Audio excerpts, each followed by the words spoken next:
I read 25 self-published books and this is what I discovered. But first, what is a self-published book? Self-published books or indie books are typically books that are published by the author, him or herself, and without a publisher.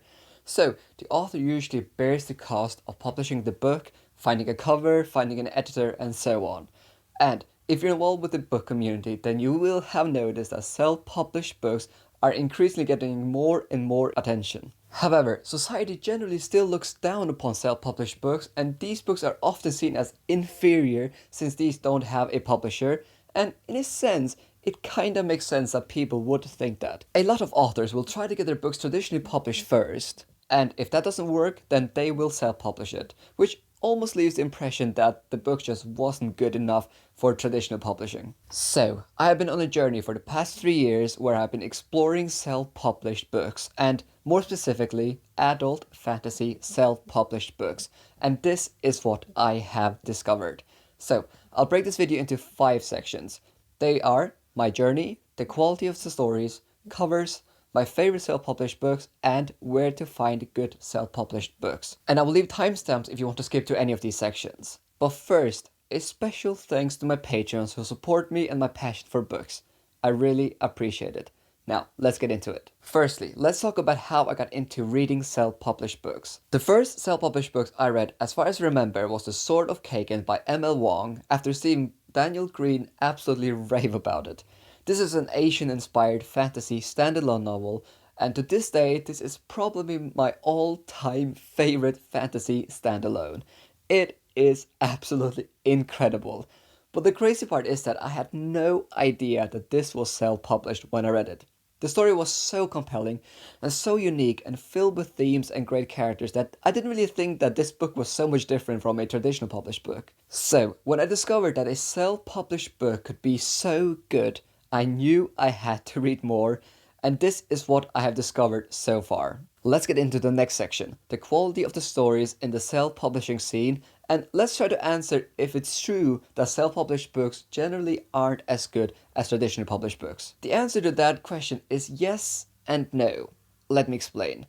The number of self-published books is considerably higher than the amount of traditional published books, so by just doing basic maths, the probability that there will be more bad self-published books out there than traditional published books is not really a question. The real question though is, are there books out there that are self-published that reach the same quality in storytelling? And in my experience, the answer to that is a resounding yes. As already mentioned, my all-time favorite fantasy standalone is a self-published book, while my favorite fantasy novella is also self-published, which is The Exile by Ryan Cahill.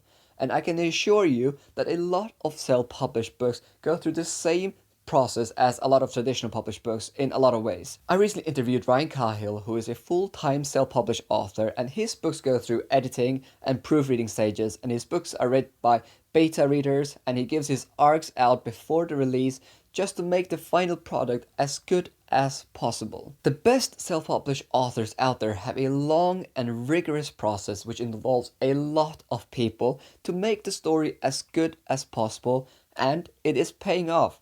There are several authors that do self-publishing as their full-time jobs, and they get filthy rich by it.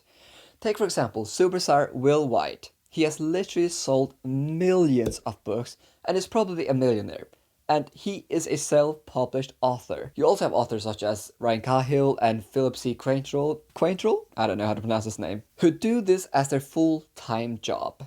Secondly, some authors, they want to be self-published and they do not want a publisher. Why? Well, as a self-published author, you get a lot more creative freedom. You can choose the story you want to write, you can choose the cover art, you can choose if you want illustrations in your book and whom to narrate the story, and so on and so on. And if you become successful as a self-published author, then you will be earning really great money because there will be no publisher who will take that big chunk of your earnings.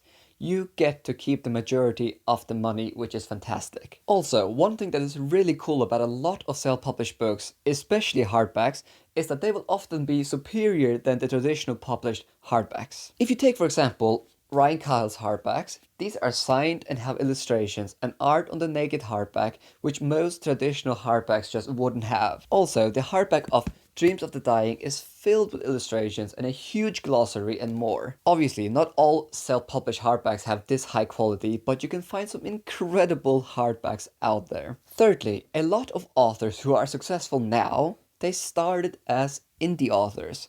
Take for example Evan Winter and now more recently Travis Baldree. These authors started with having their books self-published and it was later picked up by a publisher.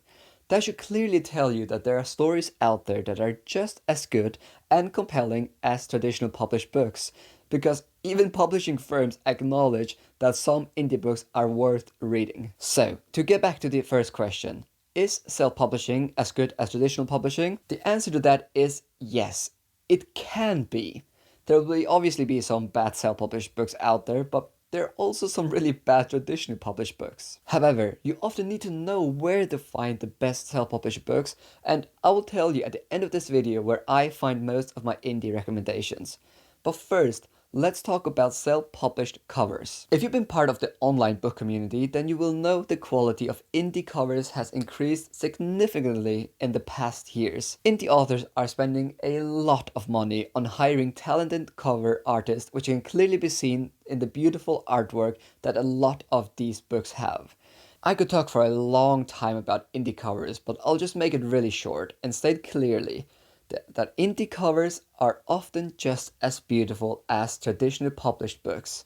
So instead of going on and on about why self-publishing books deserve recognition, let's briefly talk about some of my favorite books in the indie community. Illborn by Daniel T. Jackson. This was my second favorite read of last year. This is a chunky book at around 700 pages, but I loved every single page of this book. This was so good. And the sequel is apparently coming out later this year. Dreams of the Dying, a fantastic read that highlights the effects of depression in a way that I haven't seen in a fantasy story before.